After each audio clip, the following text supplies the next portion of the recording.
One of the key techniques used by the big companies to achieve faster inference, that's faster tokens per second from their language models, is called speculative decoding.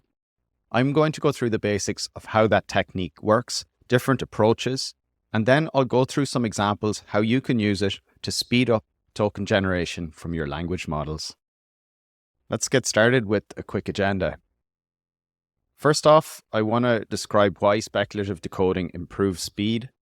Then I'm going to go through a few approaches, starting with really basic, which is a blind guessing approach.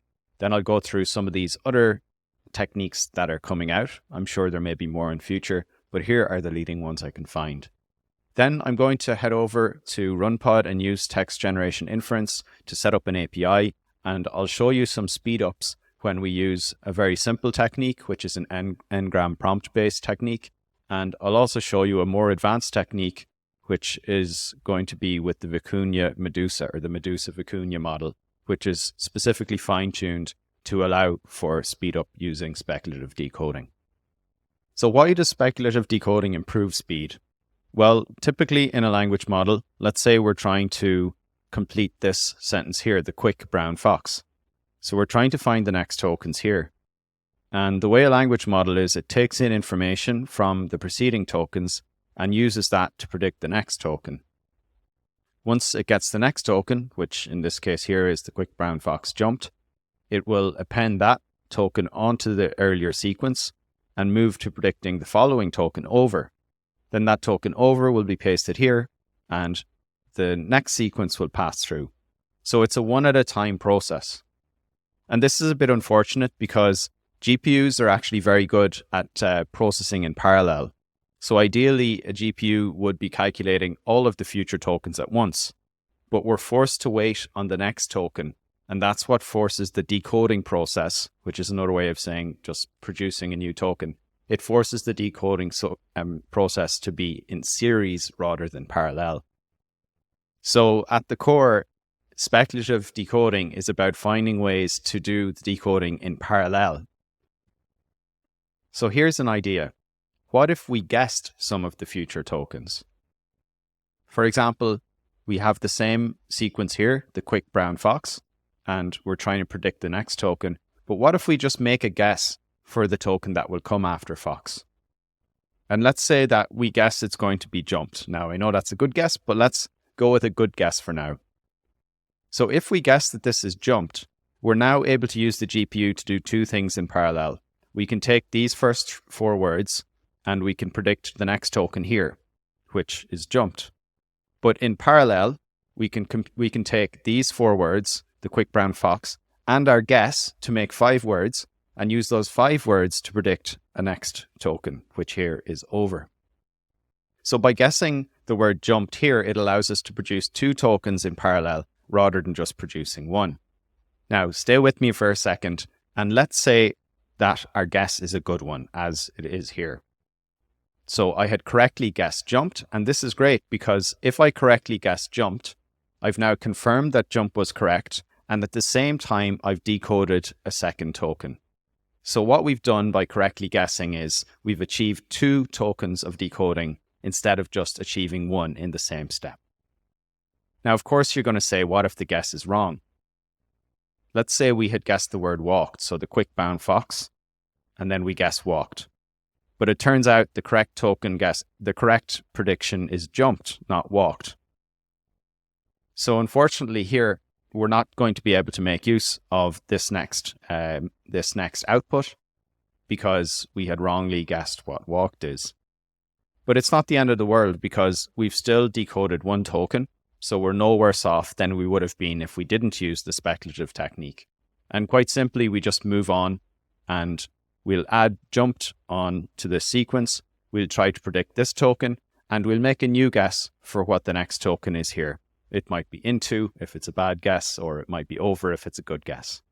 Now, what I haven't explained yet is how we make these guesses. What I've just explained is if we could make some guesses, this would be helpful because if our guesses are sometimes correct, even if they're not always correct, that allows us to get 2 tokens. And if the guess is wrong, well, we don't really lose anything. It costs us a little bit more computation because we have to do 2 computations instead of 1. but they're both done in parallel and GPUs are good at that. So this is the whole idea. By allowing a guess, we're able to get sometimes 2 tokens decoded. In fact, if we allow ourselves to guess more than 2 tokens, we sometimes can get more than 2 tokens correct. So we might get 3, 4, or 5 tokens that are parallel decoded at once. This is the core of speculative decoding. We try and come up with ways to guess n future tokens, maybe 1 future, 2 or 3.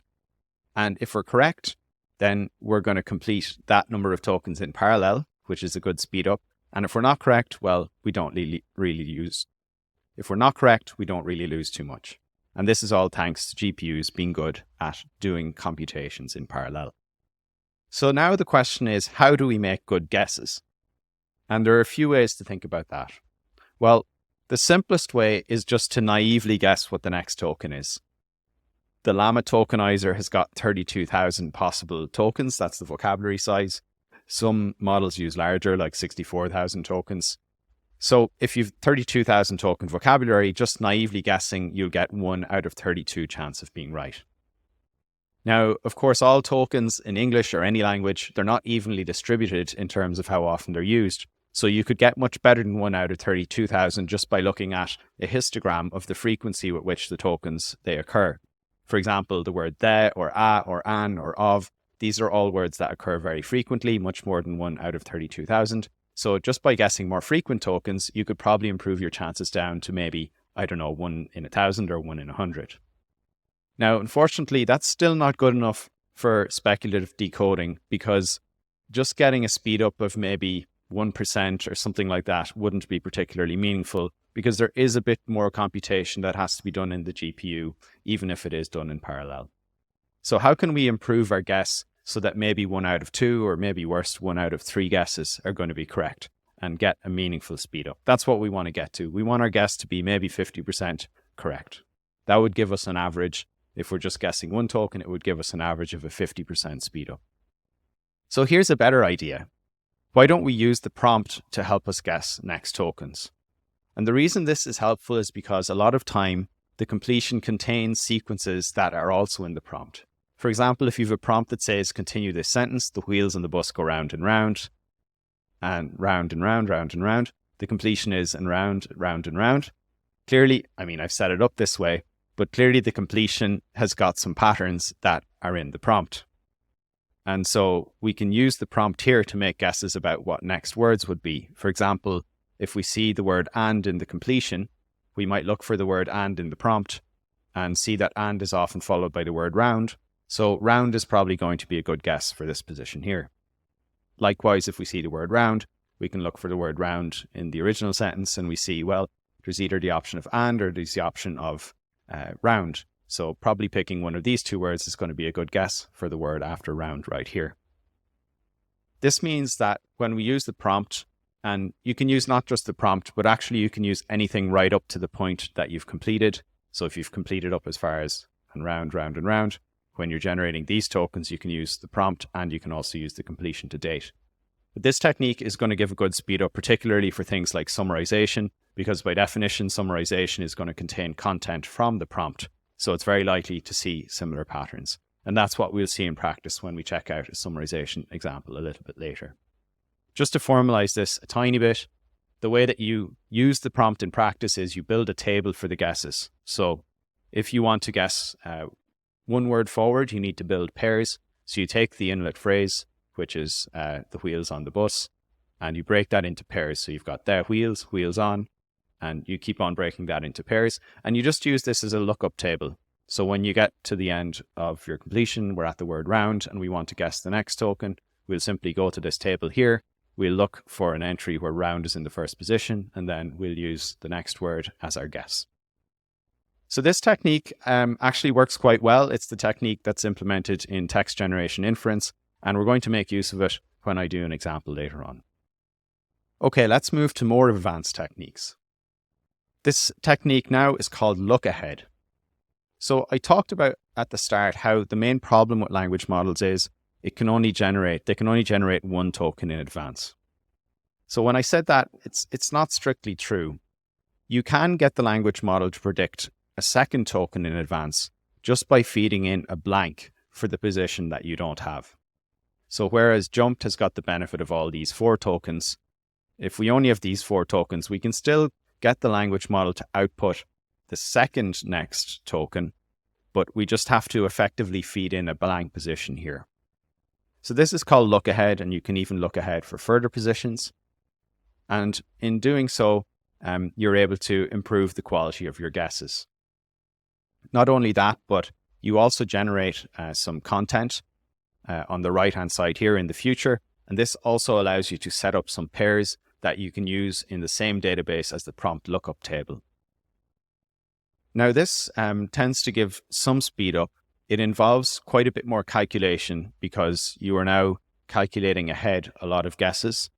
And it's also quite difficult to get it to accurately guess. And the reason is because when you guess a given token, it really depends on the previous token. So not knowing this previous token is a very big disadvantage in trying to guess which one follows. For example, if we have the quick brown fox and then we have an unknown token and I'm trying to guess what's after it, as I said, what's after it really depends on this unknown token. So if the unknown token was jumped, then a good guess might be over. But if the unknown token here was 8, then maybe you'd say the quick brown fox 8 or 8 his, 8 her, 8 the. And because guessing what this far out token is really depends on what we don't know, it makes it relatively inaccurate to use this look ahead technique. And so unfortunately, the look ahead technique by itself, in certain cases can give speed ups. It requires quite a bit of computation for making these forward guesses, and it's just hard to get pretty high accuracy. The next model I want to describe, I'm getting towards the most powerful models now, are the helper models.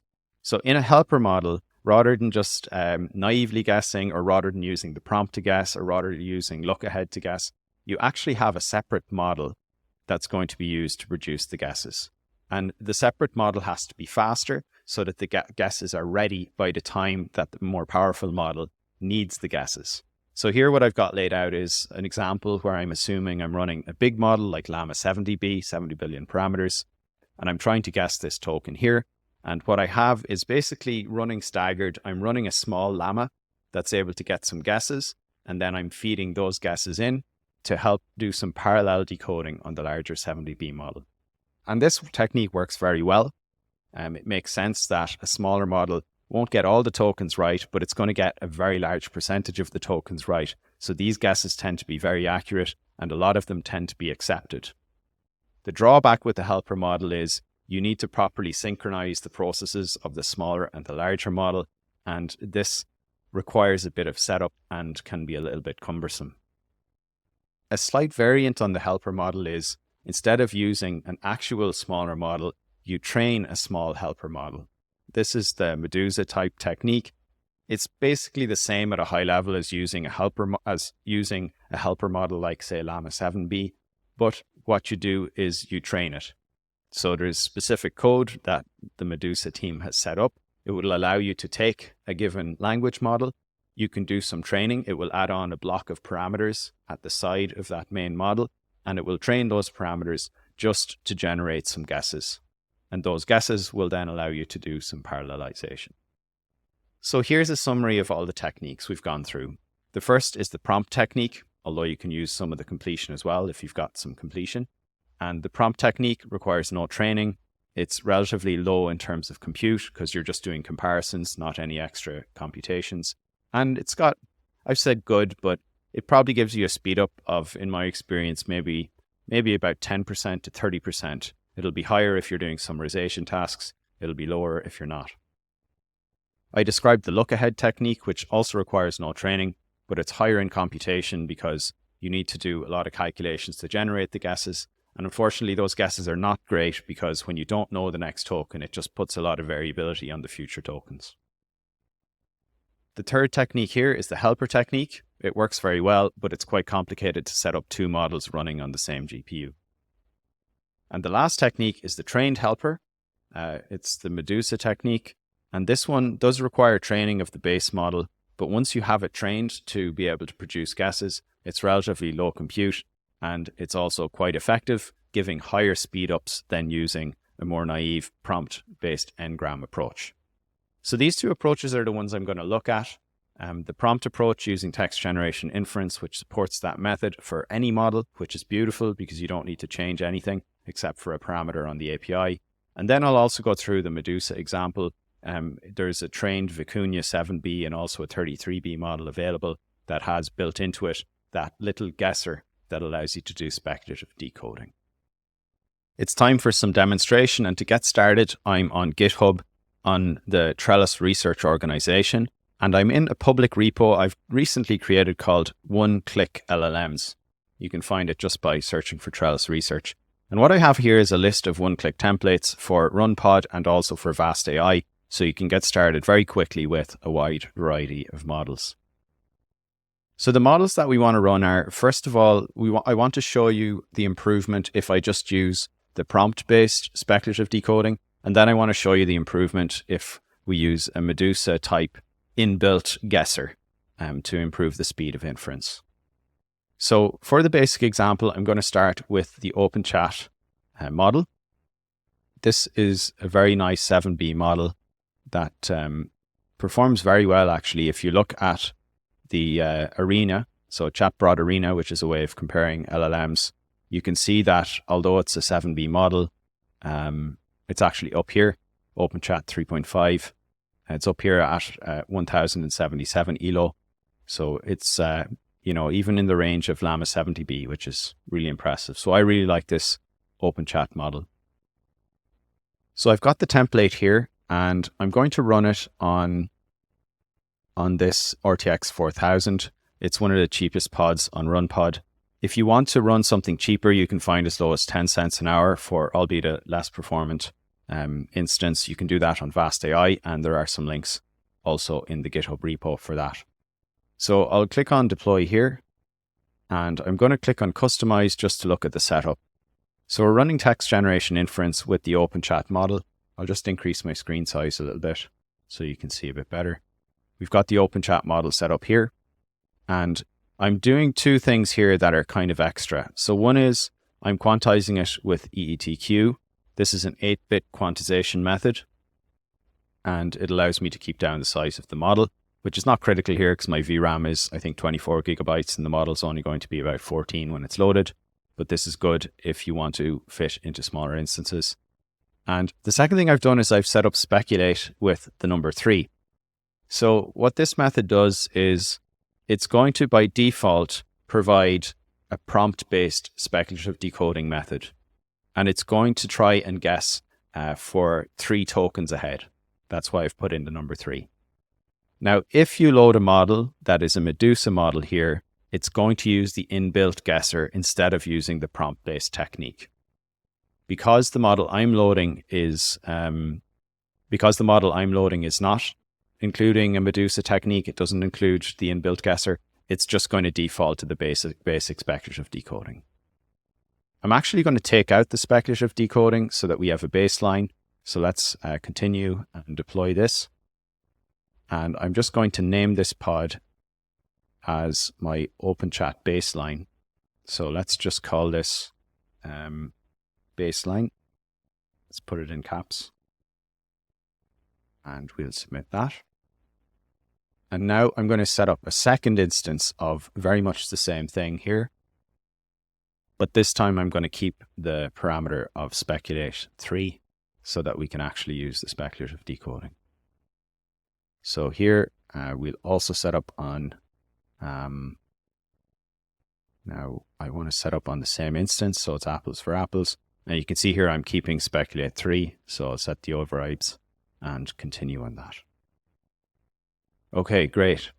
Now we'll need to wait for those to load, so I might as well set up some other instances. The other instances I want to set up are the Medusa model. So let's get that started here. And we can take a look at the model card. This is the base model. It's the Vicuña 7B model version 1.3. And the faster decoder version is Medusa Vicuña. And you can actually check out the files here because Medusa Vicuña is kind of like an add-on to the base model.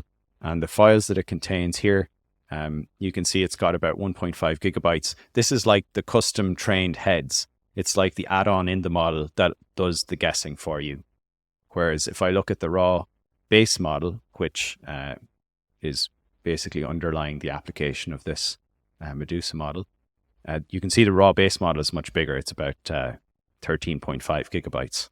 So what's happening here is the team has trained this little guesser that's able to slot in to the base model. So we want to run this guesser model here.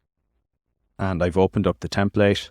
We're going to pick an instance to run it on and check the parameters. And there are actually, there are two heads. So basically the model is set up so it's able to predict 2 tokens ahead. So it won't work if you try and speculate with a different amount. So again, I've used the same quantization. You can see I've set up the model here as the speculative 1, the Medusa model, and speculate 2. And we're going to go ahead and we will run that. So we have now 3 models running, and the last one I need to run is the baseline model. So just before I do that, let's make sure I go back and check I've got the baseline. I've got the open chat version with the simple speculative decoding. I've got Medusa Vicuña here. And I'm now going to set up another instance of Medusa Vicuña. But what I'll do is I'll swap out, instead of taking the speculative decoding model, I'm going to swap in the base model, which is the base Vicuña model. Just one warning, by the way, Vicuña is not, it's not an Apache 2 or MIT licensed model.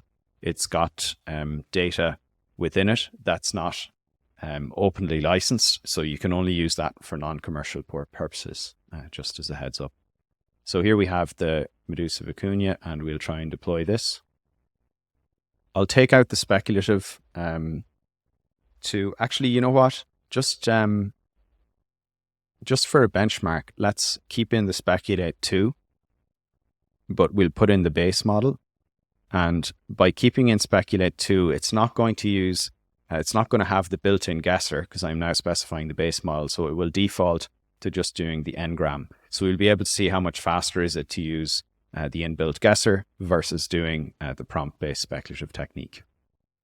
So we'll set overrides and continue and deploy this.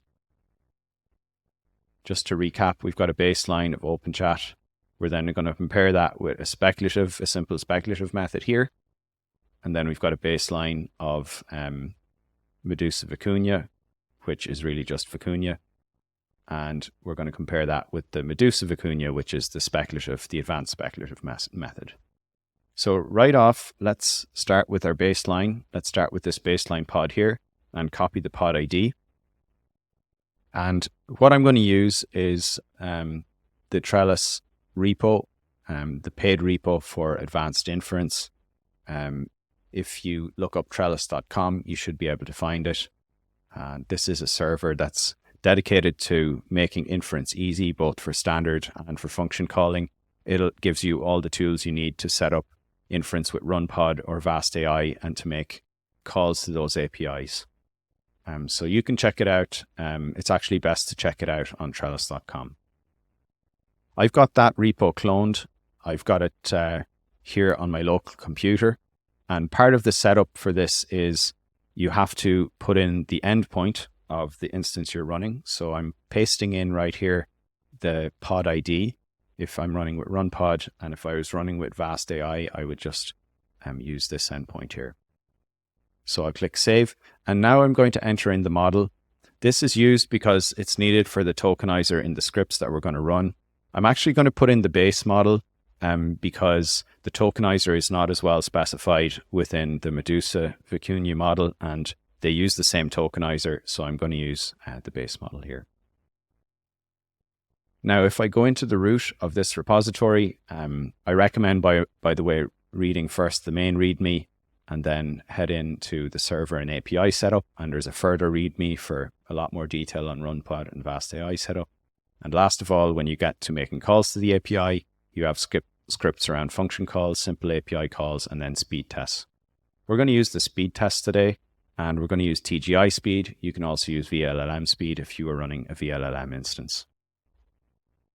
Okay, so we are in the speed test repo, and I'm going to run Python TGI speed.py.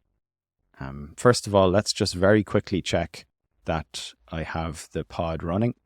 So this is the pod here. It looks like the volume has got everything downloaded. And actually, we're just waiting for the memory to load here. And we're up and running, so that means we can now query that API. So Python TGI speed. And what's happening here is I'm just asking the LLM to write an essay on the topic of Spring. And I'll ask for a long essay, so I get 500 tokens, and that will allow me to make a measurement. So here we have it. It's I'll just show you what we're sending to the model. We're saying write a long essay on the topic of Spring, and then the assistant is responding with that essay. And you can see it's about 500 words. It stops at 500 words, so we know that we can divide by 500 then to calculate speed. And as you can see here, the speed on this base model is 44 or 45 tokens per second. Now, I'm measuring tokens here according to 4 characters per token. It's actually probably underestimating a little bit the tokens per second. But nonetheless, we're going to use the same method for all of the comparisons, so it should be apple to apple. Or apples to apples. Just as a check, I've run the exact same test again. I'm getting 43 tokens per second. So let's just create a temporary file here. So let's put in, first of all, baseline chat model.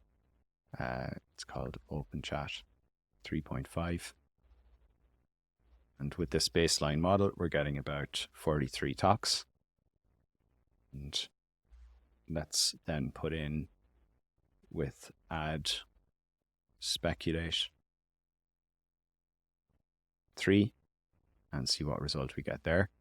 So I'm going to go back over to the pods, close up this baseline one, open up the OpenChat pod here, and head across to my environment variables, swap out the pod. So we're now using the speculate, and let's see just how well that one is performing. So for this example, we have about 48 tokens per second. So you can see that we're getting a little bit of speed up when we do this.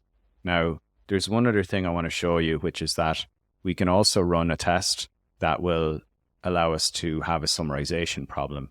So I've set up a summarization problem here, Python TGI speed long.py. And this takes a chunk of text from a transcript from a Berkshire Hathaway meeting, and it will ask the assistant to summarize it. You can see right here what that looks like. It's saying, provide a summary of the following text, text start, gives some text, and then asks the assistant to provide a summary.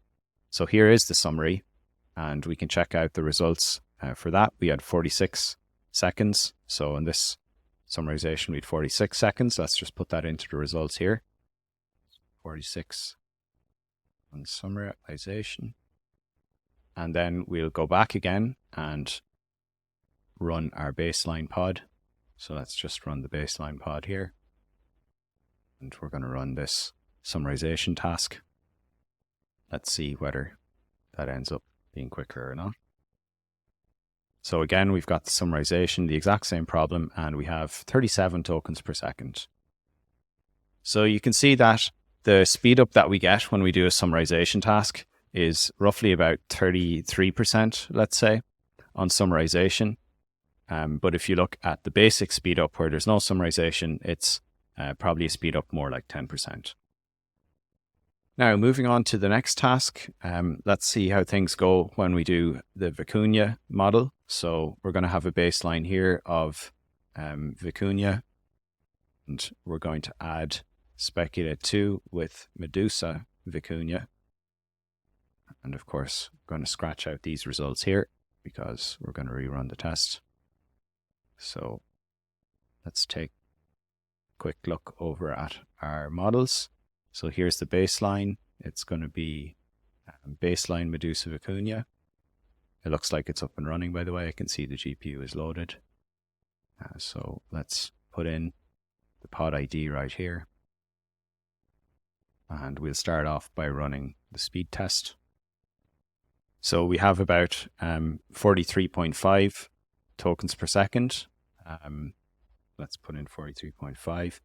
And in the meantime, we can run that a long test for summarization. So I'm still running the baseline here. And the baseline with Vicuña is getting 41 tokens. So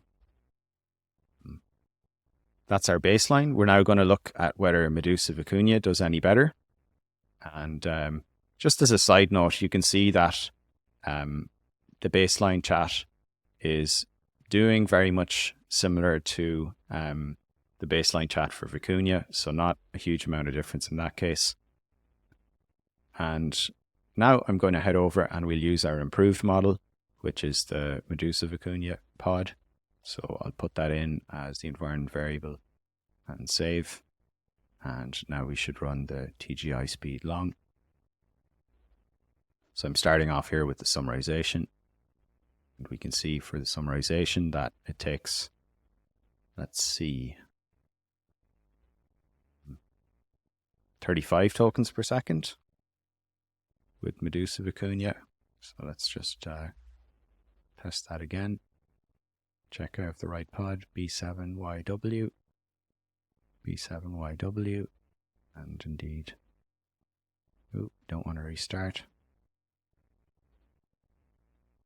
This is running using Speculate. And actually you can check here that we do have the right configuration. We can check with Speculate, which looks good. So it is recognizing that. And can we check that it's using speculation? Yep, it's using speculation Medusa with 2 input IDs. So that's correct. So how did we do on this summarization?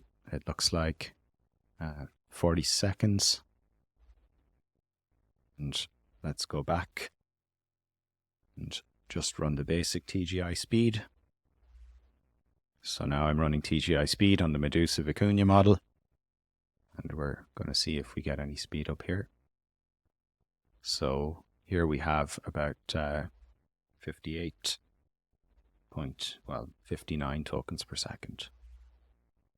This gives us a chance to look back over the results. Let's start off with the baseline open chat. So what we can conclude here is that, first of all, we get a speed up of about 10% from using prompt-based speculation. And speed up, it rises to about, let's say, 30% if doing summarization. So that's kind of our takeaway from using the simple type of speculation. Now, what can we conclude here on the more advanced type of speculation? Well, we get a further speed up of about, let's say, 33% when using a trained guesser. But we don't get much speed up, or much, it might not be even any speed up if we're on a summarization task. Before I move to summarize, I just want to point out something technical about using the Vicuña model. If you are making use of this inference repo, or if you're just doing it manually, there is no chat template set for the Vicuña model.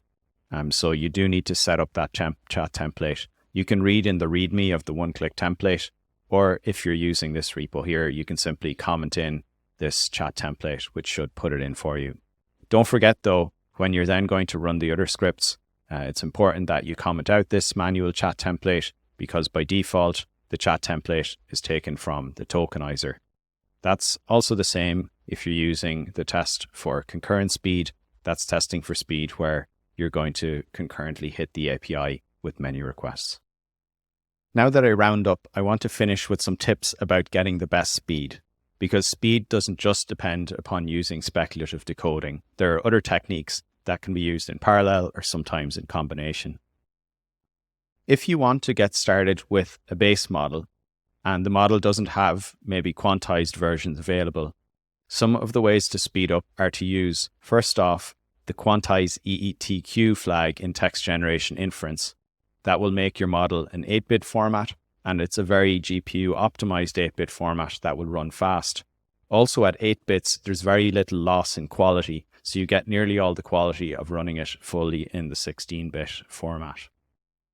The second thing you can do on the fly without pre-training is to add in the speculate flag, maybe with a value of about 2, 3, or 4. That's going to use the simple prompt-based speculative technique, and it'll give you about a 10% speed up if you are doing just typical applications, but can give you up to 30% speed up if you're doing summarization or coding, where there are a lot of patterns that appear in the prompt and earlier text. Now, if you want to move to even faster inference and you have more specialized models available, I would recommend AWQ. AWQ is also very GPU optimized. If you want to have very small model size to fit it in smaller VRAM, using an AWQ 4-bit model can be a good choice. It will run on VLLM and it's an option on TGI as well. You can find some templates on the GitHub for Trellis Research under one-click templates. If you don't see any that you want, you can just create an issue and I'll try my best to create a Vast AI or a RunPod template for that. So AWQ, sometimes just using that on its own instead of using the flag for speculate, sometimes that's going to give you better performance. And by the way, you can use speculate in combination with AWQ if you're using a TGI type one-click template. Now, last off, the most advanced form of speculative decoding I showed today was the Medusa approach, where there's an inbuilt and trained guesser. Unfortunately, there are very few models that have this guesser available. The Vicuña model is one, but it can't be used for commercial purposes.